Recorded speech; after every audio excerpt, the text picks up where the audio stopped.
This is the Talk About It Tuesday podcast. I am your host, Ashley Morgan, the CEO and president of Recycle to Riches. You are listening and watching the June episode 2024 of Talk About It Tuesday podcast, where we highlight amazing human beings that are doing fantastic things. These are all private interviews that we have taken from the Earth Day Summit that we had back in April. So enjoy, and without further ado, let's talk about it, people. So I would say the very beginning really happened 2018 when we opened our first all vegan organic cafe, which is Avo. That was in Santa Monica at Pico and Third. That's how I know Ashley. And we were vegan at that time for about 10 years. And when I say we, my husband and I started the cafe. And we were transitioning our children into being full-time vegan. And we, at that point, had realized that being vegan was not just the food we eat, the clothes we wear, the lifestyle that we lead, but it was also very important for us to educate others. And I realized there was a huge gap in sustainable fashion, which is education. People don't really know what is it. They don't know that they are part of fashion. They think that fashion is this thing that is impossible to be a part of, when we all a part of fashion. When you open your dressing and you choose a t-shirt, you are part of fashion, and you should be more educated and know the ramification of your choice. And that's why I did this book. It is amazing because it really is. You think about like our plant life and plant systems and ecosystem, and basically it's taking that, the plant world and our, ecology, and humanizing it, creating it into also the human form of that. And it is, it's beautiful. It is a beautiful transformation of land that has occurred. It's a beautiful transformation of the individuals that connect with the land that occurs. So it's, for us, creating this holistic system with everything we do, from working with the land, transforming it to the individuals, and making sure that everything we do is done with intentionality, purpose, and planning. So when you're growing organic food, you're actually absorbing the nutrients and the vitamins and everything that your food's been grown in. But unfortunately, the world of conventional foods, where people are so deprived of so many nutrients now, and blocking the sun and not getting enough vitamin D, and I could speak for hours, but the long and short of it is the cafe kind of led us into this world of meeting people, connecting, and having events in the space that we had there, which was incredible, and really growing as a community and learning for ourselves and how to teach others on the importance of being vegan organic. And we've been throwing parties and gathering together activists, actors, comic book creators, and artists and poets to talk about climate stuff and eco stuff, but also with a mind to telling stories that are like relatable and fun, because a lot of the ecological storytelling that I see feels a little bit like a homework assignment, and so this definitely is not. The purpose of the organization was founded in collaboration. So as we talk about, all these collaborations that are happening here, it really is, especially like in the nonprofit. Everywhere, business, nonprofit, collaborations are key to success, I think, and creating community and expanding awareness. So we were founded on this collaboration with the Bell Shelter to really complement each other's services.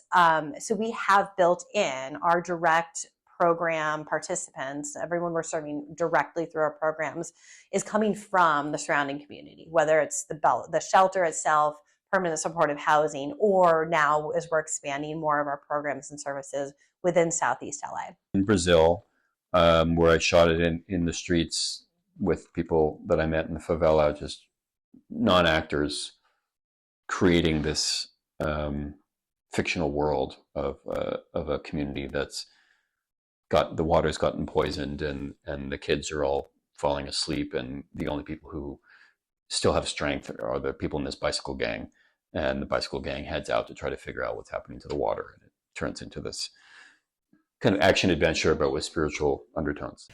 The number one thing that I always say to people is water is the first thing that you need to change in your life. So the first thing that we do when we move into our cafe is we put a whole house system in that eliminates all the impurities. And we use a company called One Water, and they take 99.9% of all of the chlorine and chemicals and everything that's used to supposedly clean the water in our city water systems is taken out, and the minerals stay intact. And it's through like a whole magnetic system that he has developed, the owner of One Water. And it's incredible. It has a very good pH. And if you're using good, healthy water in everything that you're washing and drinking and, living your life with, cleaning your face, you want it to come out of your shower, And so that is a big thing that kind of pushed us to start cleaning up our own lives and teaching people how to start with water. And I always explain my goal is this sentence, this question that I answer with, make it in a way so it's very easy to read. And then I find ideas on how to, to give example that you use in everyday life. Like when we talk about water consumption, I explain like what it represents. I don't have the number now, but for example, to create a t-shirt made of cotton, it's like taking 100 bathtub or like I don't have the, I will need to check now, but like that's how I will try to do it, to give an example of how much water you will have to consume, and you realize sometimes it's 7 years of water. So do you prefer to have water for 7 years, or do you prefer to buy a cotton t-shirt? Obviously there's a lot of different artists, whether it's like a street poet that we might have in the back of this book, or a major activist or actor that we have interviewed in the zine as well. Everyone is trying to tell these kinds of stories, but I have a sense that it's kind of spread out and there isn't a unified message. Not that there necessarily needs to be a unified message, because the way people want to interpret, our love for our home is personal. And this idea of a story of a girl on a bicycle, there she is, she's here too, is speaks to me, and I hope it will speak to many millions in the future. But there are plenty of other filmmakers and comic book writers who are telling ecological stories, but I don't necessarily see it as strongly included in stories as maybe it should be, given that we have quite a situation on our hands. So the jobs itself are for individuals with multiple barriers to employment. So these individuals might be, have currently experiencing or recently experienced homelessness. Many have long-term housing instability. Many are aging. So I would say even, between like 45 and 50 and older. Many have 92% are actually have justice involvement, history of justice involvement. And then also co-occurring disorders. They might be in recovery, have mental health issues that they're, again, multiple disorders that they're trying to balance. And so we identify individuals that are work ready. Not everybody is work ready. So this is where the partnership is really important and effective, working with an organization that can provide social services. So they have case managers that are connected to other services. If they're not, we have an easy way to get them connected. So again, it's creating like a model that's going to provide different areas of support for them. And it's challenging. We deal with a lot of challenges. Our workforce development program is one of the ones really important and growing, because there's such a need for this level of job for folks with barriers to employment. And it also has in the past been driven by policymakers saying this is what success means.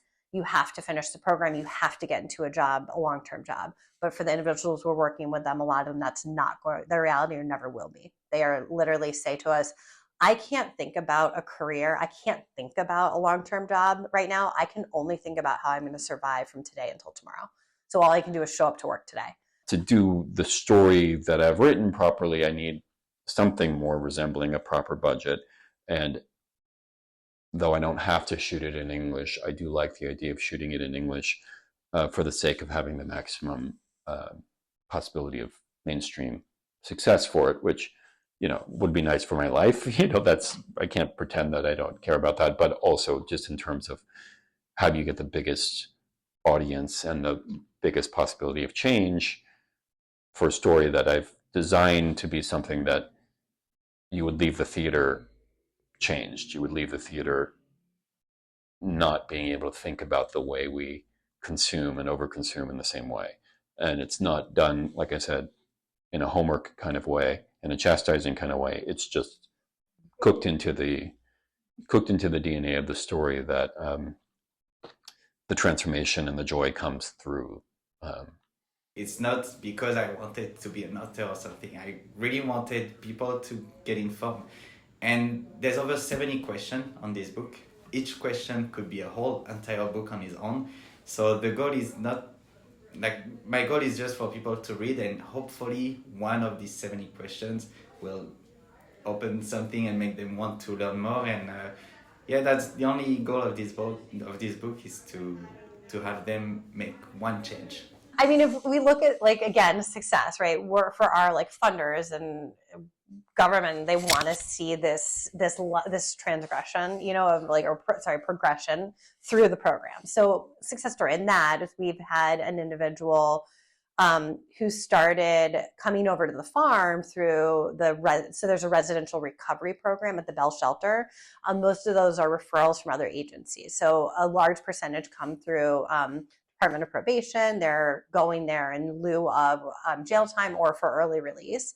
Others are through Department of Mental Health. So they generally have to be there. They're not self-referring themselves. We had an individual who came in, they were required to take classes at the farm. They have to do mindfulness-based classes on the farm twice a week. So he started coming over to the farm. He loved being at the farm. While they're in the program, they can't work because they have to focus on recovery. But once they graduate from the program, then they can. So he completed his 90 days in the program, and he was like, I want a job. And we said, well, we have this transitional training program, job program. Come, we'd love to have you in. He was work ready. So he started with us and has just been an exemplar employee. And so we were able to bring him on with funding to be a permanent staff member. So he's our training program coordinator. So he serves as a mentor to other individuals going through the program. So I think for us is a really great success story. We have a farm market. It's the second Saturday of every month, and we started them this February. So February is our first one. Our first one, what we want to have, we have at each one free activities. We really want it to be a community event where everybody's welcome and cost isn't a factor. So you can come and have activities you're doing without paying, but you can also purchase produce from our market, and we have some other vendors. For our first one, we're like, well, let's do this photo scavenger hunt. You have to take pictures and post them on Instagram. You can be entered into a raffle. So we did that, and it was great. And then the next month we're planning our activities, and we were like, you know what?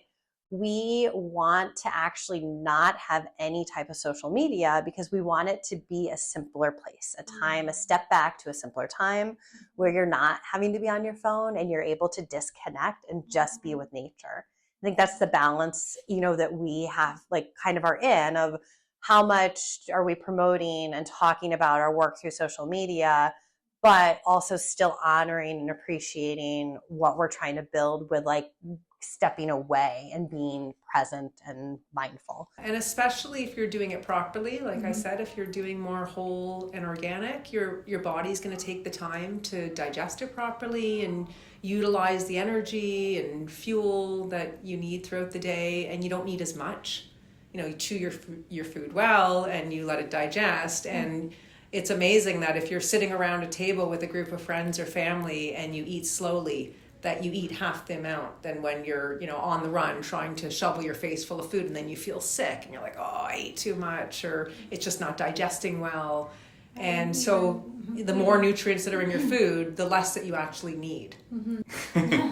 There's no answer. That's the thing with this book. There's no really answer. There's so many topics. It's never ending. And the goal of this is for people to do a step and to not having just this conversation and not doing nothing. Because it's easy to point finger at the other one to say, yeah, thrifting is good, but it's not organic.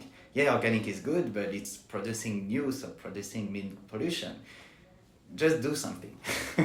That's the goal of this.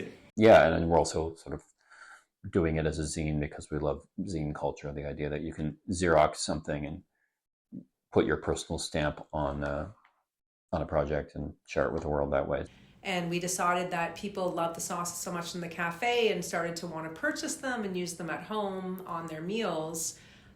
So it would have been the beginning of this year, we decided that we need to become more sustainable with the sauces rather than people, wasting a lot of bottles and a lot of packaging and ingredients. And if they're not using the products in the right amount of time, then of course that gets wasted.